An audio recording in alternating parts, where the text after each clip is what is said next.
The diplomatic shuttle touched down on the crystal landing pad with barely a whisper, its anti-gravity engines humming to silence as Ambassador Sarah Chen stepped onto the gleaming surface of Zephyria Prime. The air tasted of ozone and something floral she couldn't identify, while twin suns cast everything in a warm amber glow that made the towering spires of the Veltar capital seem to pulse with inner light. Sarah adjusted her diplomatic uniform and checked her translator implant one final time. 3 years of preparation had led to this moment, humanity's first formal alliance treaty with the Veltar Confederation. The stakes couldn't be higher. With the hegemony wars spreading across the outer rim, Earth needed allies, and the Veltar controlled 7 star systems rich in the rare minerals that powered faster-than-light drives. Ambassador Chen, came a melodic voice behind her. Sarah turned to see Kael'thera approaching, his tall, willowy form moving with the characteristic grace of his species. The Veltar looked almost human at first glance, but the subtle differences became apparent up close. Skin that shimmered with an opalescent quality, eyes that held flecks of silver, and an ethereal beauty that seemed almost too perfect. Kael'thera, Sarah replied, offering the traditional Veltar greeting gesture, palms pressed together, fingers pointing upward. Thank you for meeting me personally. His lips curved in what she had learned was the Veltar equivalent of a smile. The honor is mine, Ambassador. Your arrival marks a historic moment for both our peoples. He paused, his silver-flecked eyes studying her face. I trust your journey was comfortable. Very much so, Sarah lied smoothly. The 3-week journey through hyperspace had been anything but comfortable, but diplomatic protocol demanded pleasantries. I'm eager to begin our negotiations. As am I, Kael'thera said, gesturing toward a sleek transport vehicle that hovered nearby.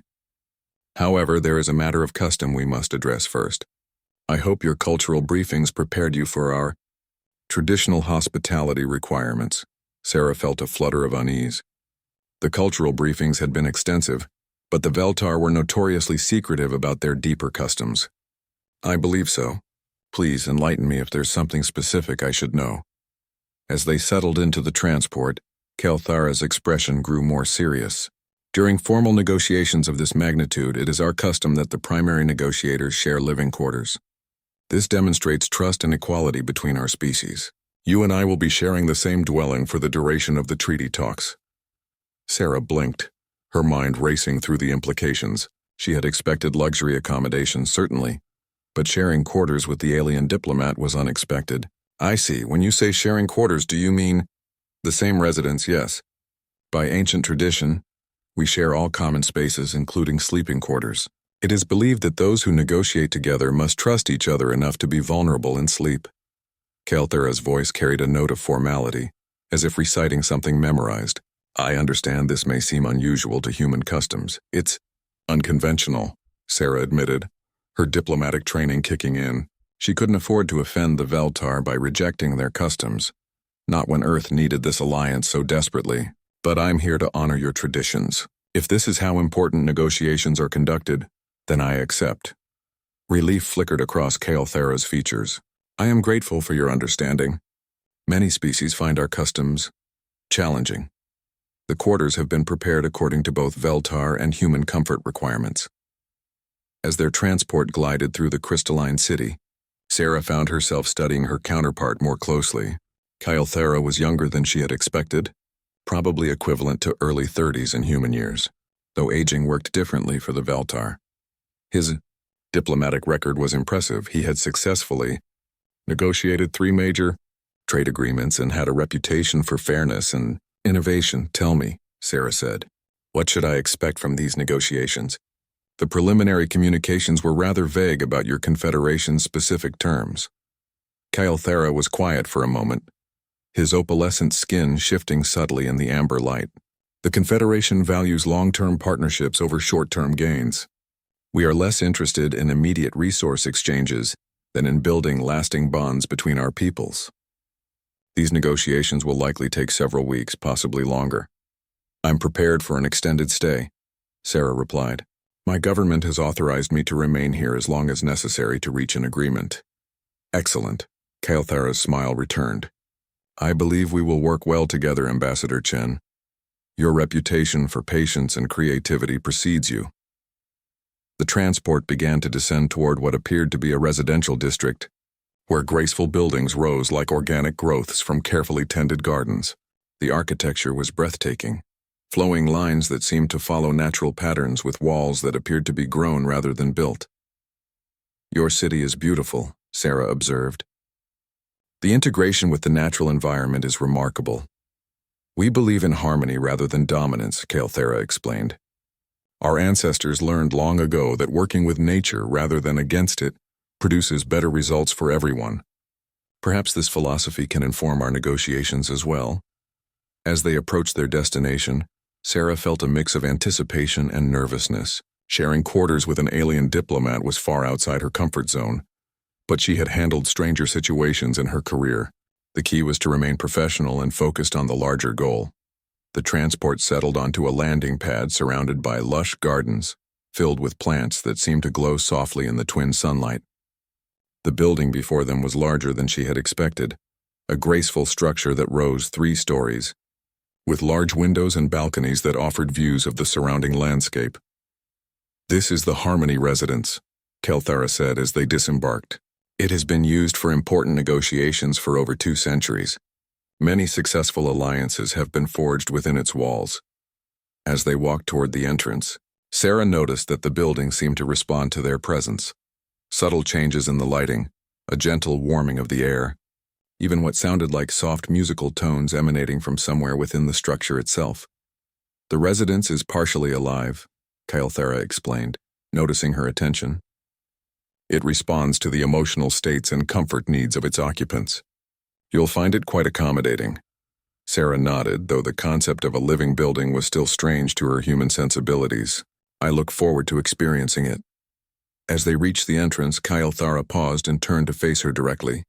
"Ambassador Chen, I want you to know that I consider this alliance crucial for both our peoples. I will do everything in my power to ensure these negotiations succeed." "As will I," Sarah replied firmly. "Earth needs allies, and I believe our species can accomplish great things together." With that, they stepped through the entrance into what would be their shared home for the weeks to come, neither yet aware of the challenges that lay ahead. The interior of the Harmony residence exceeded even Sarah's elevated expectations. The walls seemed to pulse with a soft, warm light that adjusted automatically to create the perfect ambiance, while the floors felt alive beneath her feet. Not uncomfortably so, but with a subtle responsiveness that made each step feel cushioned and supported. Furniture appeared to be grown rather than manufactured, with organic curves that invited relaxation while maintaining an elegance that spoke of sophisticated craftsmanship. "The residence has prepared refreshments," Kalthera said, gesturing toward a table that hadn't been there moments before. Sarah blinked in surprise as she watched it emerge from the floor, its surface already set with what appeared to be a variety of foods and beverages. "It reads our biological needs and responds accordingly." Sarah approached the table cautiously, fascinated despite her diplomatic composure. The foods were unfamiliar but aromatic, and she noticed that roughly half the offerings appeared to be designed for human consumption. Earth fruits that shouldn't exist on this world, and what looked like synthesized versions of human protein sources. "How does it know what humans can eat?" she asked, accepting a glass of what appeared to be water but tasted faintly of citrus and mint. "The residence has access to our diplomatic databases," Kalthera explained, settling into a chair that adjusted its shape to accommodate his tall frame. "When we learned you were coming, we uploaded comprehensive information about human nutritional needs and preferences. The residence can synthesize almost any molecular structure necessary for sustenance." Sarah took a tentative bite of something that looked like bread but had a subtle sweetness and a texture that was somehow both familiar and exotic. It was delicious, and she found herself relaxing slightly. "Your technology is remarkable.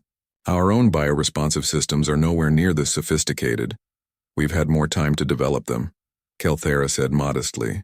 "The Veltar have been working with bio-integrated technology for over 3 millennia. It's one of the advantages we hope to share through our alliance."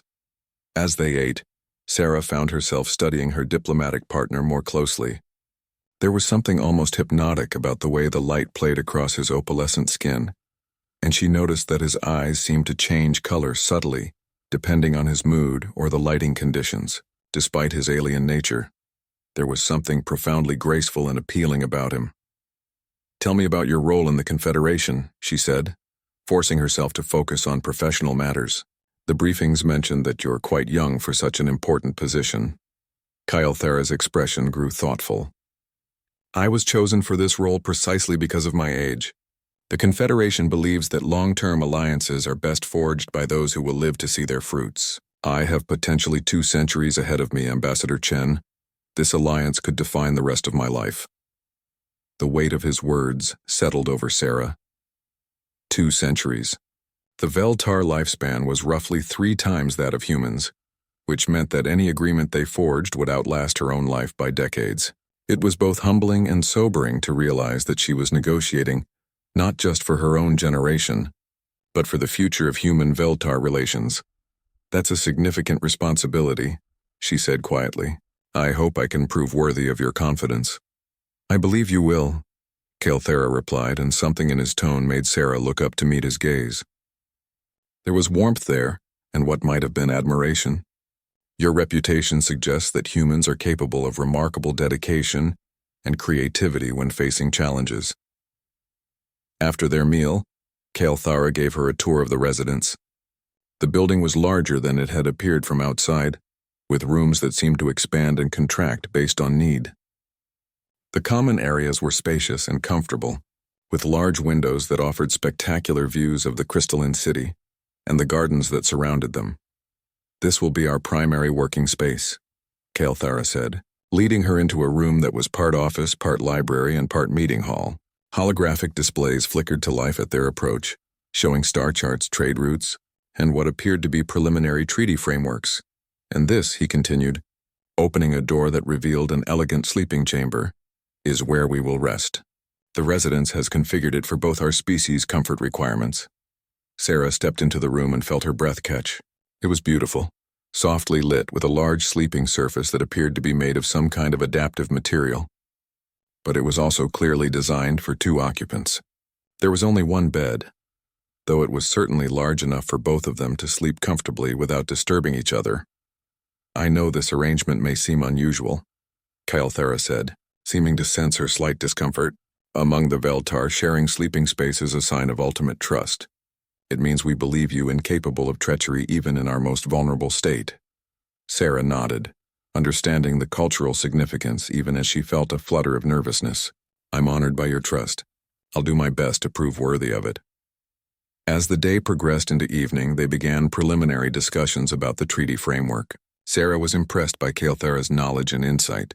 He had clearly studied human history and culture extensively, and his questions demonstrated a deep understanding of Earth's current political and economic situation. "Your species has shown remarkable resilience," he observed as they reviewed humanity's expansion into space. "Most species take centuries longer to achieve interstellar capability after achieving spaceflight. Humans accomplished it in less than 50 years. "Necessity is a powerful motivator," Sarah replied. "Earth's resources were becoming strained, and we needed to expand or face serious problems. The discovery of faster-than-light travel opened up possibilities we had to pursue. Yes, but many species discover FTL travel and still take decades to make use of it. Humans began colonizing other worlds almost immediately. That speaks to a remarkable adaptability and courage." Sarah felt a flush of pride at his words. "We've always been explorers. It's one of our defining characteristics as a species." As the twin suns began to set, casting the room in deeper amber hues, Sarah realized how much she was enjoying these conversations. Kyalthara was intelligent, thoughtful, and surprisingly easy to talk with. Despite their obvious physical differences, she found herself feeling comfortable in his presence. "I think this concludes our first day's discussions," Kyalthara said as the room's lighting adjusted to evening levels. "Tomorrow we can begin reviewing the Confederation's specific proposals." "I look forward to it," Sarah replied, then hesitated. "About the sleeping arrangements, is there any particular protocol I should follow?" "None beyond mutual respect," Kyalthara assured her. "The Veltar sleep much as humans do, though we require slightly less rest. The bed will adjust to accommodate both our needs." As they prepared for sleep, Sarah found herself oddly nervous. It had been years since she had shared sleeping space with anyone, and never with an alien diplomat whose species she was still learning to understand. But as she settled onto her side of the adaptive sleeping surface, she was surprised by how comfortable it felt. "Good night, Ambassador Chen," Kalthara said softly from his side of the bed. "Good night." "Kalthara," she replied, and was surprised to find that she meant it. As she drifted off to sleep, Sarah reflected on the day's events. The negotiations were off to a promising start, and she found herself genuinely liking her diplomatic counterpart. If the rest of the negotiations proceeded as smoothly as today's introduction, they might achieve something truly remarkable, an alliance that could change the course of both their species' futures. The next several days fell into a comfortable rhythm that surprised Sarah with its naturalness. Each morning, she and Kalthara would wake as the twin suns painted the residence in golden light, share a meal that the building somehow perfectly tailored to both their needs, and then spend long hours in detailed negotiations. That felt more like collaborative problem-solving than adversarial bargaining. Sarah found herself increasingly impressed by both Kalthara's diplomatic skills and his genuine desire to create an alliance that would benefit both species. Unlike many negotiations she had been part of, these discussions felt like two parties working toward a common goal, rather than trying to extract maximum advantage from each other. "The Confederation is willing to share our biointegration technology," Kalthara said on their fourth day, bringing up a holographic display that showed complex molecular structures. "However, we need assurance that humans will use it responsibly. Your species has a history of weaponizing new technologies quite rapidly." Sarah couldn't deny the truth of his observation. "That's a fair concern. What kind of safeguards would satisfy the Confederation? Perhaps a graduated sharing system," Kalthara suggested, his opalescent skin shimmering slightly as he became more animated. "We begin with medical and agricultural applications, then expand to other areas as trust builds between our peoples." "That sounds reasonable," Sarah replied, making notes on her tablet. "We could establish joint oversight committees to monitor the technology transfer and ensure compliance with agreed-upon restrictions." As the days passed, Sarah noticed that Kalthara seemed to be growing more comfortable with her as well. His formal diplomatic manner gradually gave way to a more relaxed and personal style, and she caught him sometimes watching her with what seemed like genuine curiosity and interest. "May I ask you something personal?" he said one evening as they shared their meal. The residence had outdone itself today, providing what appeared to be a perfectly prepared human-style pasta dish alongside Veltar delicacies that tasted like a combination of fruit and spices she couldn't identify. "Of course," Sarah replied, twirling pasta around her fork. "What made you choose the diplomatic corps? Your record shows you could have pursued almost any career path. You have degrees in both xenobiology and interstellar law." Sarah smiled, remembering her younger self's idealism. "I believed then and still believe now that communication and understanding can solve more problems than force ever could. The universe is too vast and too full of different peoples for us to survive through conflict alone." "A wise philosophy," Kalthara said thoughtfully. "It's one reason the Confederation chose to approach humanity for alliance, rather than simply maintaining neutrality. Your species shows promise of growing beyond its more aggressive tendencies." "We're trying," Sarah said, "though I'll admit it's not always easy. Humans have strong instincts for both cooperation and competition, as do the Veltar," Kalthara admitted. "We simply had longer to learn to channel those instincts constructively." That night, as they prepared for sleep, Sarah noticed that Kalthara seemed slightly more restless than usual. His movements were less fluid and his skin's opalescent quality seemed somehow dimmed. "Are you feeling well?" she asked as they settled into bed. "I'm fine," he replied, but his voice carried a note of strain, perhaps just tired from our intensive discussions. Sarah didn't press the issue, but she remained slightly concerned. Over the past few days, she had learned to read Kalthara's moods and physical states fairly well, and something about his current condition seemed off. Her concern proved justified when she woke in the middle of the night to the sound of Kalthara's distressed breathing. Even in the dim light provided by the residence's night illumination, she could see that he was trembling, his skin cycling rapidly through different colors and patterns in what she had learned indicated extreme distress or pain. "Kalthara," she whispered, gently touching his shoulder. His skin felt wrong, too warm and somehow electric, as if energy was arcing just beneath the surface. He didn't respond to her touch, but his trembling intensified, and a low sound of pain escaped his lips. Sarah felt a surge of alarm. Whatever was happening to him was clearly serious, and she had no idea how to help. "Residents," she said, hoping the building's systems would respond to her. "Medical emergency. Kelthara needs help." The room's lighting immediately shifted to a diagnostic mode, and she heard a gentle tone that she interpreted as acknowledgement. Holographic displays appeared in the air around the bed, showing what appeared to be biological readings, though the Veltar script was incomprehensible to her. Kelthara's condition was worsening. His trembling had become violent shaking, and the color patterns racing across his skin were becoming more chaotic. Sarah could see sweat beading on his forehead, and his breathing was becoming increasingly labored. "What can I do?" she asked the residents desperately. "How can I help him?" To her surprise, a voice responded, not the residents' usual tonal communications, but actual words and accented standard. "Physical contact may provide stabilization. Veltar nervous systems can regulate through bioelectric feedback with compatible species." Sarah didn't hesitate. She moved closer to Kelthara and carefully placed her hands on his chest, trying to provide whatever bioelectric feedback the residents had mentioned. To her relief, his trembling seemed to decrease slightly at her touch. "That's right," the residents continued. "Maintain contact. Human bioelectricity is compatible with Veltar systems in distress." Sarah settled in beside Kelthara, maintaining contact with one hand while stroking his hair gently with the other. Gradually, his breathing began to slow and the chaotic color patterns on his skin began to settle into more regular cycles. "What's wrong with him?" she asked quietly. "Veltar experience periodic neurological stress cycles," the residents explained. "They are manageable, but can be dangerous if the individual is alone. Physical contact with another being provides necessary bioelectric stabilization." Sarah felt a chill as she realized the implications. "How often do these episodes occur?" "Approximately every 7 to 10 days for most Veltar. The cycles can be irregular due to stress or environmental factors." "And if he were alone?" "The episode could potentially be fatal." Sarah looked down at Kelthara's face, which was finally beginning to relax as the worst of the crisis passed.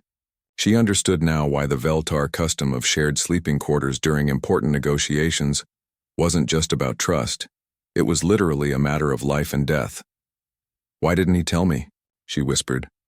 "Veltar consider it a private matter," the residents replied. "Many are embarrassed by their vulnerability. It is likely he hoped to manage the episode alone rather than burden you with knowledge of his condition." Sarah felt a surge of indignation. "Burden me? He could have died." Kelthara's eyes fluttered open at the sound of her voice, and she saw awareness returning to his silver-flecked gaze. "Sarah?" he whispered, using her first name for the first time. "I'm here," she said softly, maintaining her gentle contact. "You're safe." He looked confused for a moment, then his eyes widened as he apparently realized what had happened. You stayed with me through the cycle?" "Of course I did," Sarah replied firmly. "We're partners in this negotiation, Kelthara. That means we look out for each other." Something shifted in his expression, surprise, gratitude, and something deeper that Sarah couldn't quite identify. "Most other species find our cycles disturbing. They prefer not to be involved." "Then most other species are idiots," Sarah said bluntly, and was rewarded by a weak smile from Kelthara. As his condition stabilized, Sarah helped him into a more comfortable position, maintaining the physical contact that seemed to help regulate his systems. She found herself studying his face in the gentle light, noting the exhaustion and vulnerability there. "Thank you," he said quietly. I should have told you about the cycles. I thought I could manage alone." "No more managing alone," Sarah said firmly. "We're in this together, remember?" "All of it." Kelthara nodded, and Sarah saw something like relief in his expression. As they settled in for the remainder of the night, Sarah realized that their relationship had shifted fundamentally.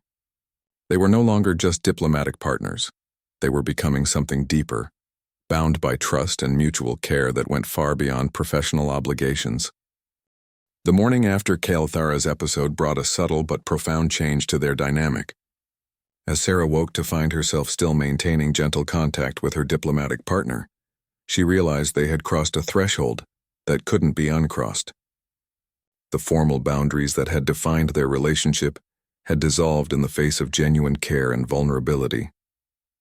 Kelthara stirred beside her, his opalescent skin now displaying the healthy, gentle patterns she had come to associate with his normal state. His eyes opened slowly, meeting hers with an expression of gratitude mixed with something that might have been embarrassment. "How do you feel?" Sarah asked softly, not moving away despite his apparent recovery. "Much better," he replied, his voice still slightly hoarse from the previous night's ordeal. "The human bioelectric field is remarkably effective for stabilization. I had read about the compatibility, but experiencing it—" He paused, searching for words. "It was extraordinary." Sarah felt warmth spread through her chest at his words. "I'm glad I could help. But Kelthara, you have to promise me you'll tell me when you feel another episode coming on. No more trying to handle it alone." He nodded, a flush of deeper color spreading across his skin. "I promise It's difficult for Veltar to show vulnerability. We're taught from a young age to manage our cycles privately." "Well, you're not managing them privately anymore," Sarah said firmly. "We're partners, and partners take care of each other." As they prepared for the day, Sarah noticed that Kelthara seemed more relaxed around her than ever before. The formal politeness that had characterized their early interactions had given way to a more natural warmth, and she caught him watching her with open appreciation rather than diplomatic assessment. "There's something I need to explain," he said, as they shared their morning meal. "Last night changed things between us in ways that go beyond simple trust." Sarah set down her cup, giving him her full attention. "What do you mean?" "Among the Veltar, sharing bioelectric stabilization creates a bond," Kelthara explained, his skin shimmering with what she was learning to recognize as nervous energy. "It's not romantic necessarily, but it's intimate in ways that are difficult to translate. You've seen me at my most vulnerable, and you chose to help rather than withdraw. That's significant to my people." "It should be significant to any people," Sarah replied. "What kind of beings would we be if we abandoned someone in need?" "Exactly the response I expected from you," Kelthara said with a smile, "and exactly why the Confederation believes humanity could be valuable allies. Your instinct for compassion even toward aliens is remarkable." Their negotiations that day took on a different quality, where before they had been collaborative, now they seemed to move with an almost intuitive understanding of each other's thoughts and concerns. Sarah found herself anticipating Kelthara's objections and suggestions, while he seemed to grasp the underlying human needs she was trying to address even before she fully articulated them. "The Confederation has a proposal," Kelthara said as they reviewed resource-sharing agreements. "It's somewhat unconventional, but given the rapport we've developed, I think it might be viable." "I'm listening," Sarah said, noting the excitement in his voice. "Rather than a standard treaty with fixed terms and periodic renegotiations, we propose a living alliance, one that grows and adapts as our peoples learn more about each other. The agreement would include provisions for automatic expansion of cooperation as trust builds." Sarah considered the implications. It was certainly unconventional. Most diplomatic agreements were precisely defined to avoid misunderstandings. But there was something appealing about a treaty that could evolve organically. What would prevent either side from exploiting such flexibility? She asked. Joint oversight councils with members from both species, regular review periods, and most importantly, personal bonds between our peoples like the one we've developed, Kelthara explained. The Confederation believes that relationships between individuals are the foundation of relationships between civilizations. It was a radical approach to diplomacy, but Sarah found herself intrigued. My government might find it challenging to approve such an open-ended agreement. Perhaps, Kelthara agreed. But consider this, your species is young and expanding rapidly. A fixed treaty might become limiting as humanity grows and changes. A living alliance could accommodate whatever humanity becomes. That evening, as they prepared for sleep, Sarah noticed Kelthara showing signs of another approaching cycle. His skin had begun displaying the subtle color shifts that preceded an episode, and his movements were becoming slightly less coordinated. Another one so soon? She asked with concern. The stress of negotiations can accelerate the cycles, Kelthara admitted. But knowing you'll be here makes it less frightening. Sarah settled beside him without hesitation, already understanding what he needed. As the episode began, she maintained steady contact, providing the bioelectric stabilization that seemed to ease his distress. This time she was prepared for the intensity of his trembling and the chaotic color patterns that raced across his skin. "Tell me about Veltar history," she said softly, hoping conversation might help distract him from the worst of the episode.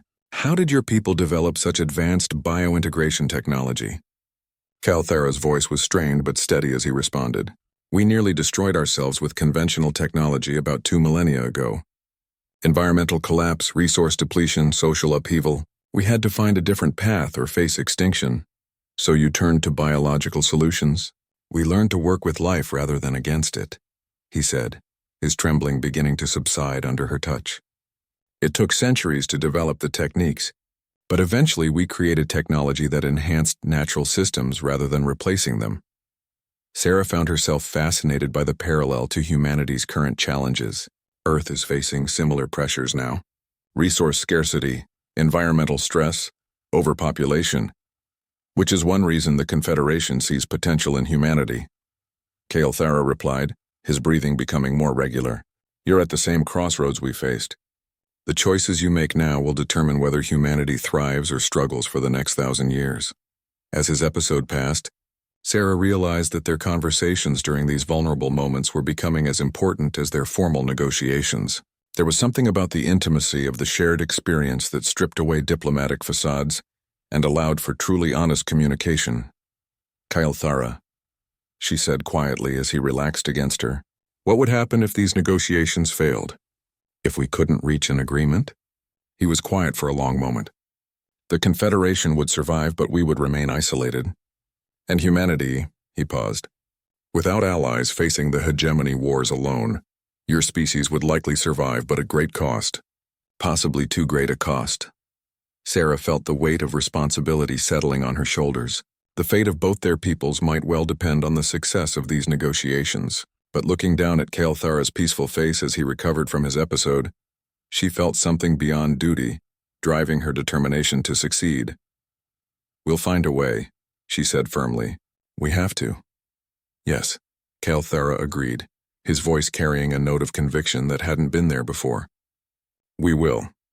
As they settled in for the night, Sarah realized that somewhere in the process of caring for Kalthara through his vulnerable episodes, she had begun to care about him as more than just a diplomatic partner.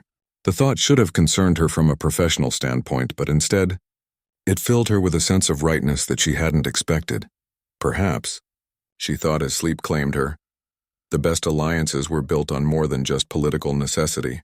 Perhaps they required the kind of personal connection that could only come from genuine care and mutual vulnerability. 2 weeks into their negotiations, Sarah and Kalthara had developed a rhythm that felt as natural as breathing. Their formal diplomatic sessions during the day were increasingly productive, while their evening conversations and the intimate care Sarah provided during Kalthara's cycles had created a bond that transcended mere professional cooperation. The Living Alliance proposal was taking shape beautifully. Rather than a rigid framework of obligations and restrictions, they were crafting something organic that could grow and adapt as both species learned more about each other. It was ambitious, unprecedented, and exactly the kind of forward-thinking agreement that could revolutionize interspecies relations. "The Confederation Council is pleased with our progress," Kalthara announced as they reviewed the latest draft. "They're particularly impressed by the mutual aid provisions and the technology-sharing protocols." Sarah smiled, feeling a surge of satisfaction. "My superiors are cautiously optimistic as well. They appreciate the flexibility and the safeguards we've built in."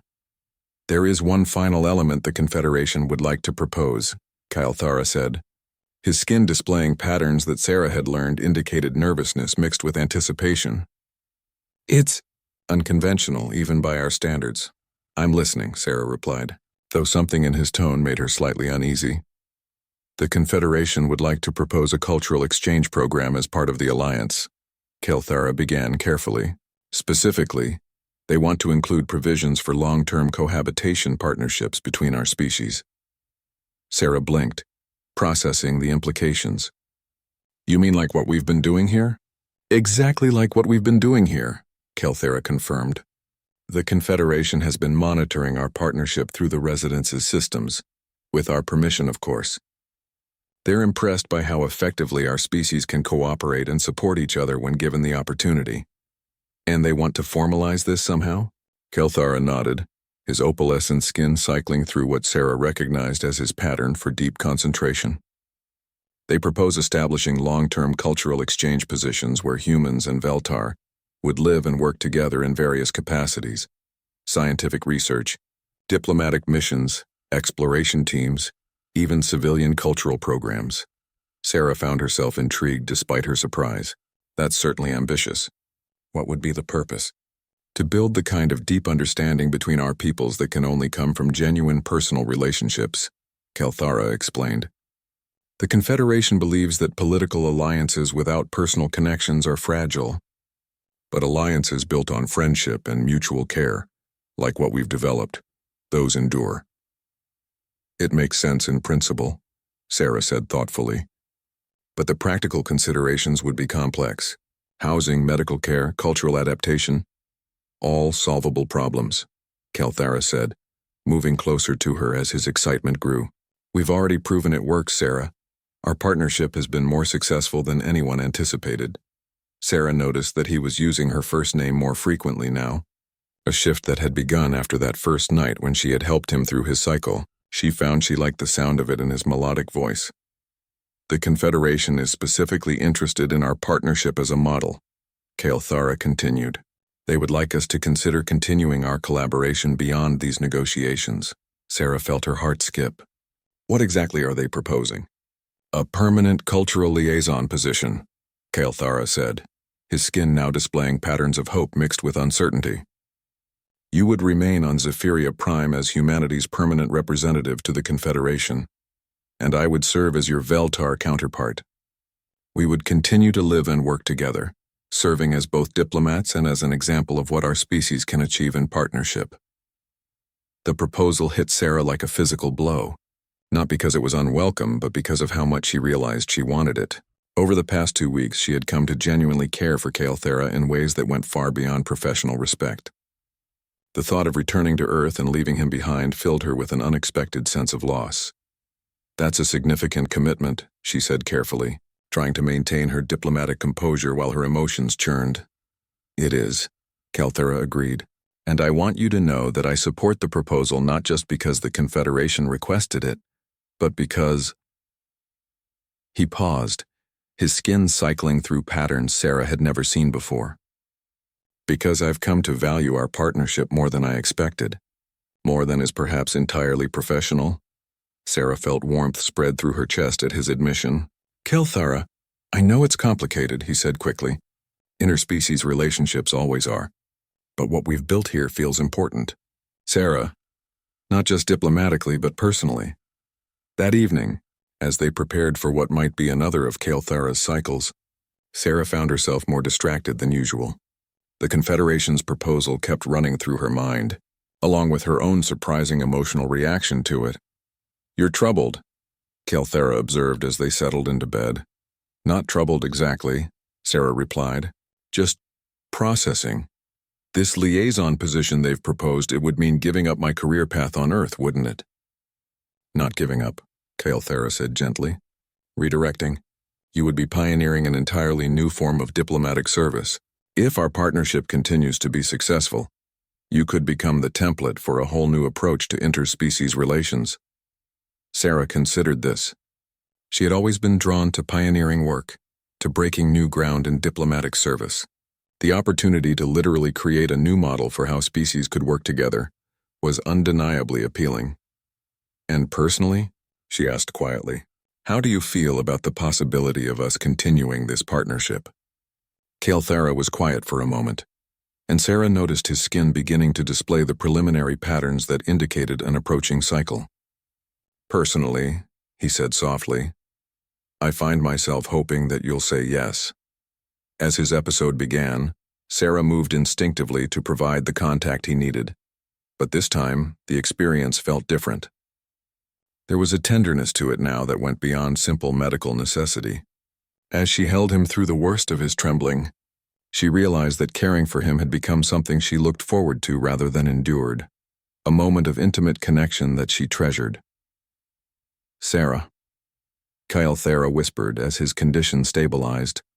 Regardless of what you decide about the liaison position, I want you to know that these weeks with you have been the most meaningful of my life.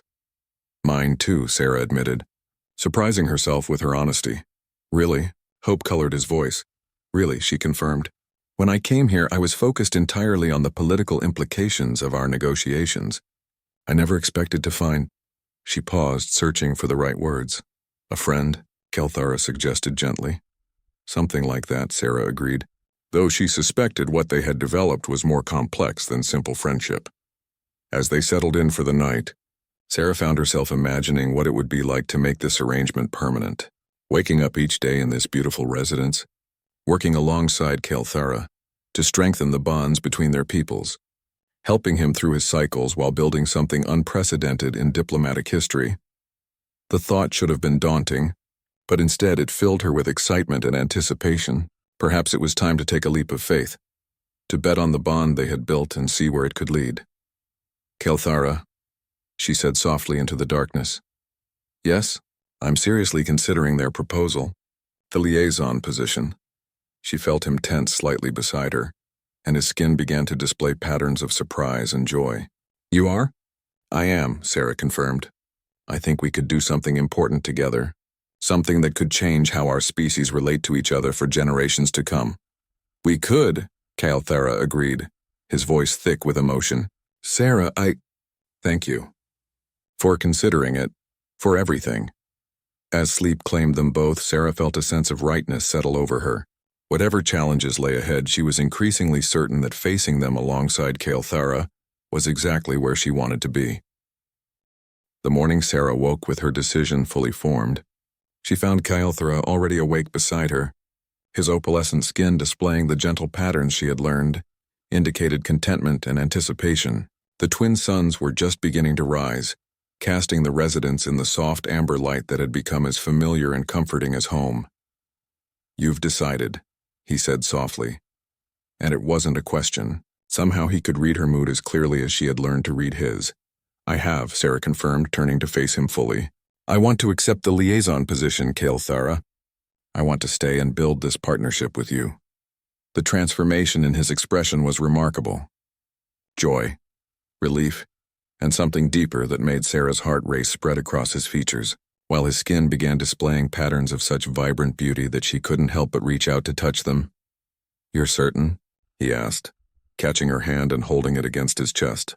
It means leaving behind everything familiar, everything you've known. I'm building something new instead, Sarah replied firmly. Something unprecedented, and I can't imagine doing it with anyone else. The formal acceptance of the liaison position required several days of communications with both Earth and the Confederation Council. Sarah found herself in lengthy video conferences with her superiors, explaining her decision and the potential benefits of the unprecedented arrangement. Ambassador Chen, Director Harrison said during one particularly intense session, while we appreciate the diplomatic advantages of this position, we have concerns about the personal aspects. Living in such close quarters with an alien species for extended periods could compromise your objectivity. Sarah had anticipated this objection. Director, with respect, the close relationship I've developed with Kythera has enhanced rather than compromised my diplomatic effectiveness. Understanding him as an individual has given me insights into Veltar culture and thinking that no amount of briefings could have provided. The bioelectric stabilization requirement concerns us as well, another official added. That level of physical intimacy could create complications. It could also create unprecedented trust and cooperation, Sarah countered. The Veltar have shared one of their species' most vulnerable aspects with humanity. That's not a complication. It's an honor and an opportunity. After 3 days of negotiations almost as intense as the original treaty talks, Earth agreed to the liaison position with the understanding that Sarah would report regularly and that the arrangement would be reviewed annually. The Confederation's approval was more straightforward. Kythera informed her that the Council had voted unanimously to support the partnership. with several members expressing hope that it would serve as a model for future interspecies cooperation. They're particularly interested in the long-term implications, Kael'thera explained as they finalized the treaty documents. If human-Veltar partnerships prove successful, they want to expand the program to include other allied species. No pressure at all, Sarah said with a laugh, though she felt a thrill at the thought of helping to pioneer a new form of interspecies relations. The treaty signing ceremony was held in the Confederation's Grand Assembly Hall, a breathtaking space that seemed to be carved from a single massive crystal. Representatives from across the Confederation attended, along with the Earth delegation that had arrived for the historic occasion. Sarah found herself oddly nervous as she prepared for the ceremony. This wasn't just about signing a treaty anymore. It was about publicly committing to a path that would define the rest of her life. She had chosen to trust in what she and Kael'thera had built together, to bet everything on their partnership. "You look beautiful," Kael'thera said as he joined her in the preparation chamber. He was wearing formal Veltar diplomatic robes that seemed to be made of the same light-responsive material as the residents, while Sarah wore her finest Earth diplomatic uniform. "You clean up pretty well yourself," Sarah replied, admiring how the formal clothing enhanced his natural elegance. "Are you ready for this?" he asked, offering her his arm in the human custom he had learned. "With you, I'm ready for anything," Sarah said, and meant it completely. The ceremony itself was a blend of human and Veltar traditions that somehow felt perfectly appropriate for their groundbreaking alliance. Both species' anthems were played, traditional blessings were offered, and then Sarah and Kael'thera stepped forward together to sign the documents that would bind their peoples in unprecedented cooperation. As Sarah put her signature to the treaty, she felt the weight of history. This moment would be remembered as the beginning of a new era in interspecies relations, and she and Kael'thera were at the center of it. "The living alliance between humanity and the Veltar Confederation is hereby established," announced the Confederation's first speaker, her melodic voice carrying clearly through the crystal hall. "May it grow and prosper as our peoples learn to walk together among the stars." The celebration that followed was magnificent, with foods and entertainments from both cultures creating a festival atmosphere that lasted well into the night. Sarah found herself surrounded by well-wishers from both species, many expressing hope that her partnership with Kael'thera would indeed serve as a model for the future. "Ambassador Chen," said one elderly Veltar council member, "your willingness to stay among us and share in our customs means more than you perhaps realize. It demonstrates a level of commitment that speaks well for humanity's character." "Thank you," Sarah replied. "I've found that the best way to understand another species is to live among them and share their experiences." Later that evening, as they returned to the Harmony residence that would now be their permanent home, Sarah felt a profound sense of satisfaction and anticipation. The treaty was signed, the alliance was official, and her new life was about to begin. "Any regrets?" Kael'thera asked as they stood on their balcony, looking out over the crystal city that sparkled in the light of both moons. "None," Sarah said firmly. "This feels right, Kael'thera. All of it. I'm glad," he said, moving closer to her, "because I have something to confess." Sarah turned to face him, noting the nervous patterns beginning to display across his skin. "What is it?" "The Confederation didn't just choose me for this assignment because of my age or diplomatic skills," Kael'thera admitted. "They chose me because psychological profiles suggested I would be compatible with you specifically. They were hoping we would develop exactly the kind of bond that we have." Sarah blinked in surprise, then found herself laughing. "They match-made us?" "In a sense, yes," Kael'thera said, looking embarrassed. "Does that bother you?" Sarah considered this revelation, then shook her head. "If they brought us together but what we built was real, does the initial motivation matter?" "I don't think so," Kael'thera agreed. "What matters is what we choose to do now." "Then let's choose to make this partnership everything it can be," Sarah said, reaching for his hand, "both professionally and personally." As they prepared for sleep that first night of their new life together, Sarah felt a deep sense of contentment. She had found not just a diplomatic partner, but someone who understood and cared for her in ways she had never experienced before. "Sarah," Kael'thera said softly as they settled into bed. "I love you." The words hung in the air between them, carrying weight that transcended species differences. Sarah felt her heart swell with emotion as she realized she felt the same way. I love you too, she replied, and knew that whatever challenges their unprecedented partnership might face, they would meet them together. 6 months after the treaty signing, Sarah stood in the same crystal assembly hall where their alliance had been formally established. But this time she wasn't just representing humanity, she was representing the success of something entirely new. Around her, delegates from 12 different species observed as she and Kelthara presented their findings on interspecies partnership protocols.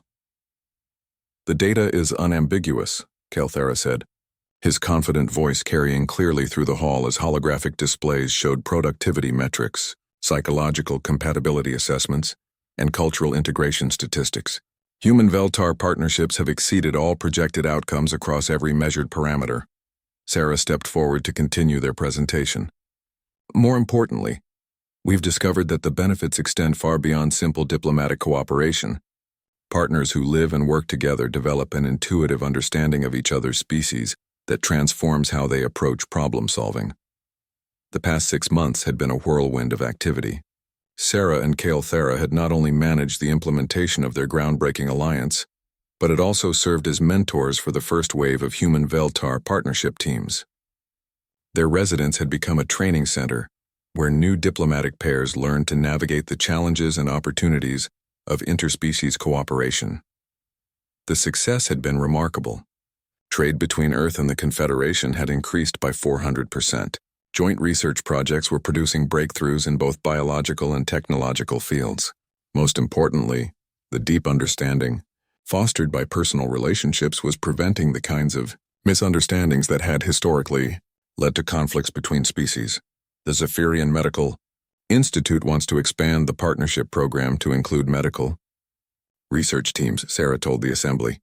Initial trials show that human and Veltar medical professionals working in close partnership are developing treatments neither species could achieve alone.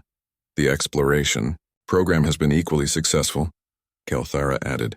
Mixed human-Veltar teams are proving more effective at making contact with new species than single-species expeditions. As they fielded questions from the diverse assembly, Sarah marveled at how natural it felt to work with Kelthara in this setting. They moved with an unconscious synchronization, each anticipating the other's thoughts and supplementing their responses seamlessly. It was the kind of partnership that could only come from months of shared experience and genuine care. Ambassador Chen called out a delegate from the crystalline hegemony. There are concerns among some species about the intimate nature of these partnerships. How do you respond to criticism that such close relationships compromise professional objectivity? Sarah had fielded this question many times over the past months. With respect, that criticism misses the fundamental point. Objectivity in interspecies relations often means maintaining distance and avoiding understanding. We've discovered that subjective knowledge, truly knowing your partner as an individual, provides insights that no amount of objective analysis can match. Furthermore, Kelthara added, the partnerships are producing results that speak for themselves. Error rates in joint projects have decreased by 70%. Resolution time for disputes has dropped by half. These are not the metrics of compromised effectiveness. After the presentation, Sarah and Kelthara retreated to a private chamber, where they could decompress from the intensity of the formal proceedings.